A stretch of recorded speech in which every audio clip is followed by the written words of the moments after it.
Michael Bay's Transformers is movie? I'm getting chased by my car right now. I gotta go. I ate the whole plate.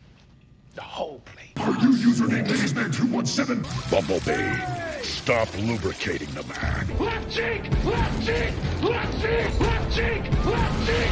Left cheek! Left cheek! Left cheek! Left cheek! There are people out there who love this movie, and that's perfectly fine, but I am not one of them. However, when it comes to fans of Transformers, I think there's a good majority that don't necessarily care about the quality of the movies rather than the sweet toys we got out of them. And that's why I'm here today, not to talk about the movie, but to give you guys a look at the merchandise and tie-ins connected to the release of the first Bayformers movie. Believe me, I would love to go through all the movies in the series, but that would take forever. I can barely keep track of all the merch just for this movie, but I aim to do my best and hopefully take those of you who grew up with this Transformers on a trip down memory lane. So with that said, let's begin. Which side are you on? Autobot or Decepticon? Transformers figures each sold separately. Toys, toys, toys. You want them? Michael Bay's Transformers had them. Seeing as the sole purpose of the original Transformers cartoon was to sell the action figure automobile hybrids, it's really no surprise that this movie did the same. However, despite having fond memories of seeing these toys on store shelves, it's also worth mentioning that these toys were far from perfect. With classic G1 Transformers, you had the toys first designed by Takara and Hasbro, and then a cartoon made to sell them as all toy companies did back then. Whereas with the Michael Bay film, you had the designs for the movie made first, and then the companies had to base toy designs off of that look. This resulted in toys that were far more complicated and honestly not very fun to transform for the most part. Not to say that Transformers weren't often complicated before, but these ones, to me at least, took the cake. I remember struggling with the transformation aspect of the toys as a kid, and even today find it a challenge. It took away a lot of the playability as transforming them became more of an elaborate process than ever before, though it is important to note that there are many fans out there that actually prefer their toys to be this way. These complicated toys consisted of both a deluxe class and leader class. Now comes the part of the video where I list them off one by one, starting with the main figures that people probably remember most, the deluxe class. RC, Barricade, Recon Barricade, Bone Crusher, Jungle Bone Crusher, Brawl, Bumblebee, A Different Bumblebee, Stealth Bumblebee, Camshaft, Cliff Jumper, who is just Red Bumblebee, Dreadwing, Dropkick, Jazz, Final Battle Jazz. He should really be in 2 parts. You want a piece of me? You want a piece? No! I want 2! Landmine, Long Arm, Movie Preview Optimus Prime. This was the first one I had. He turned into a meteorite. Overcast, Payload, Salvage, Scorponic, Starscream, Stockade, Swindle, and Wreckage. Leader class was basically the same thing as deluxe class, only in bigger scale. This line was far smaller and consisted of Brawl, Desert Brawl, Megatron, Platinum Megatron, Optimus Prime, and Nightwatch Optimus Prime. If these toys were not your thing and you wanted something similar but smaller and easier to transform, then may I suggest the Allspark Battles line, which consisted of 2 opposing figures in each package. There was Battle Jazz vs. Ice Megatron, Bumblebee vs. Scorponic, Cliff Jumper vs. Barricade, Ironhide vs. Desert Blackout, Jazz vs. Bone Crusher, Nightwatch Optimus Prime vs. Stealth Starscream, and Rescue Ratchet vs. Brawl. Another simpler alternative to the deluxe and leader class were the fast action battlers toys, consisting of Barricade, Blackout, Brawl, another Brawl, Bumblebee, another Bumblebee, Frenzy, Ironhide, another Ironhide, another Ironhide, Jazz, Megatron, another Megatron, Optimus Prime, another Optimus Prime, Ramjet, Ratchet, another Ratchet, and Smokescreen. There was also the Cyber Slammers line, which were really meant for the younger crowd. I'm not going to get into them, but they're still worth a quick mention. Then there were also some Transformers that were exclusives to certain stores. Metallic Megatron and Metallic Ratchet were both Best Buy exclusives. The Optimus Prime that came with a miniature Bumblebee and Jazz was exclusive to Costco. And then there was Ultimate Bumblebee, which I guess was a BJ's Club exclusive, but I can't help but feel like I'd seen this one at other stores too. And now racing off the screen and into your hands, Ultimate Bumblebee comes to life with communication through music and robotic technology.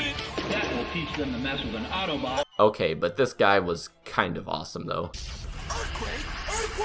If you wanted a fun toy that didn't transform, there was the Cyber Stompin' Robots, which were these bulky toys with flashing lights and voice clips. The only two characters to get this treatment were Optimus Prime and Bumblebee, and Bumblebee looks a bit different here with what appears to be a metal beard. Not accurate to his look in the movie, but I kind of dig it.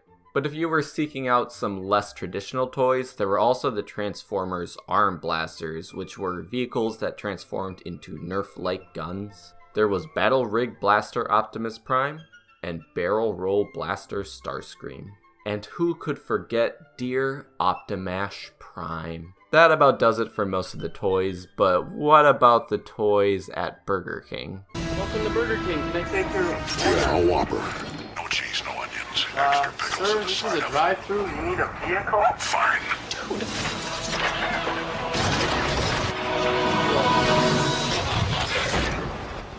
You need a driver, too. Oh, come on. Yeah, there were also some toys included in Burger King's kids' meals. They had nothing on Hasbro's toys, but you know, you get what you paid for. Lunchables also had a Transformers tie-in with an ad featuring the Lunchable Brigade, who I completely forgot about till making this video. Each box came with a little Autobot or Decepticon symbol that flipped open to reveal a character. There were 6 of these total. Lunchables Chicken Dunks are here to transform lunchtime. Ah yes, Chicken Dunks, Optimus Prime's second favorite food, after Whoppers, of course. A Whopper. No cheese, no onions. Extra pickles. But food wasn't the only product to share a tie-in with Transformers. Anyone who's ever watched Bayformers knows that the movie itself is pretty much just a 2.5-hour ad for Chevy cars. Michael Bay may not know how to film a compelling story, but if there's 2 things he knows how to shoot, it's sexy models and car porn. Chevy had some Transformers ads that would always feature some innocent bystander's car being crushed during a battle. Oh, my car! My bad. You better believe it's your bad. It's real bad. My wheel! Now I know which car brand not to buy for durability. While Bay's Transformers didn't have any of its own board games like other movies featured on this show, it did however have multiple tie-ins to other Hasbro games like Risk, Strategio, Chess, I guess.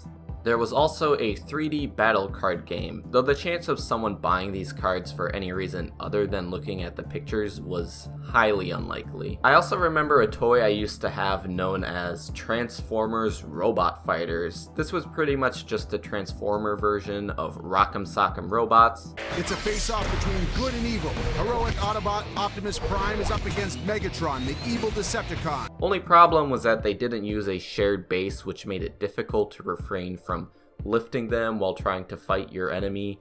It was a cool idea in concept, but in execution, it was stupid. There was much other merchandise associated with the film, including shirts, bed sheets, pillows, coloring books, Spaceballs, the coloring book.